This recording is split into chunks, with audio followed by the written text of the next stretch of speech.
Hey, you guys, I'm Andrea Olson with Go Diaper Free, and today we're going to talk about the most frustrating parts of elimination communication. And over the years of teaching this to children all over, or parents all over the world and their babies, I have definitely discovered some themes. Let's start with these right now.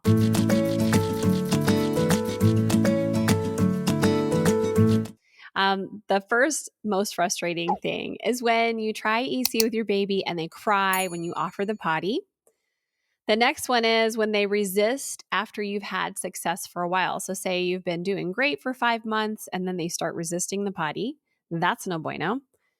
The next most frustrating part is when they pee 5 minutes later after you offer them the potty. So, you've offered it, you wait, and you wait, and you wait some more. And then all of a sudden, you're like, well, I guess they don't need to go. So, you take them off the potty and they pee on the floor 5 minutes later or in their pants. Another frustrating part is when you have a stealth pooper. So I always say, oh, you know when your baby needs to poop, right? Well, turns out not everybody does. Some babies just let one slide and you have no idea until it's halfway done. And then we've got no signals. When they don't tell you when they need to go, you feel like you can't do EC. By the way, I'm going to go over some solutions after I introduce all of these parts to you.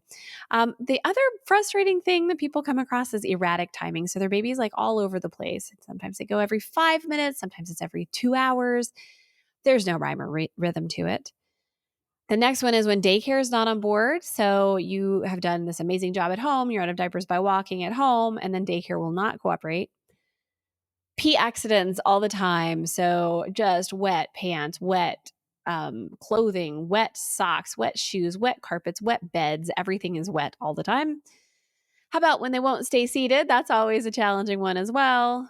And they won't go at night, but you know they have to. All right, so let's go over a little bit about each of these and then some solutions. First of all, when they cry, when you offer the potty to them. If you're talking about a brand new newborn, this is totally normal. We want to do the classic cradled hold with their head kind of in the crook of your elbow instead of a straight up EC hold, or we want to potty them laying down on a mat for the beginning of this. If they're crying when you offer and they're over, say, 6 or 7 months old, that means they need privacy. So you're going to want to put them on the big toilet with a toilet seat reducer and then leave the room if possible. I go over this a lot in a lot of ways, especially in my book, but you want to do this at your own risk. I'm not responsible for you or your decisions. But usually, when they get some privacy, somehow they will go. The one about resisting after having months and months of success, then they start resisting. This either means that A, they need privacy, which is what I just described, or B, they need more control over the process. And I do have a potty pause resolution mini course that you can check out, and I'll link to in the show notes. The stealth pooper, very hard to deal with this one. Know that it will pass. It will become more obvious and they will take control over this soon. But in the meanwhile, if you notice your baby is starting to poop a little bit, just gently say, wait, transport them to the potty or the potty to them and have them finish on the toilet. Again, if they stop pooping at this point, you want to put them on the big toilet with a toilet seat reducer, line the floor with towels the first couple of times, just in case they decide to dive off. The closer you are to them, the more likely they are to dive off, etc. But if you have a stealth pooper, you also might try baby wearing for a little while, for a couple of days, so that you can really tell when that signal happens for poop. How about no signals? I have a free class on that. I'm just going to leave it at that. Just because your child does not signal does not mean EC will not work. Your child doesn't have to be verbal. Your child doesn't have to do sign language. Your child doesn't have to look at you and grunt. There is no way that every baby will signal all the time, period. So I have a whole little class that's free about signals. I'll link to it in the show notes. Erratic timing, where they're all over the place, you have no idea when to take them. I highly recommend for this. You can do some logging with my log that's available on iOS and Android. If you would like to, it's called The Log. I'll link to it as well. See if there's any timing, after feeding or after waking that you can find. At the very least, you're going to find a range. You can go off of that range pretty well. But if it's literally all over the place, then we just want to relegate ourselves just to the 4 easy catches. Stop trying to do it off of natural timing. Just do the 4 easy catches, which are wake ups, diaper changes, poops, and ins and outs.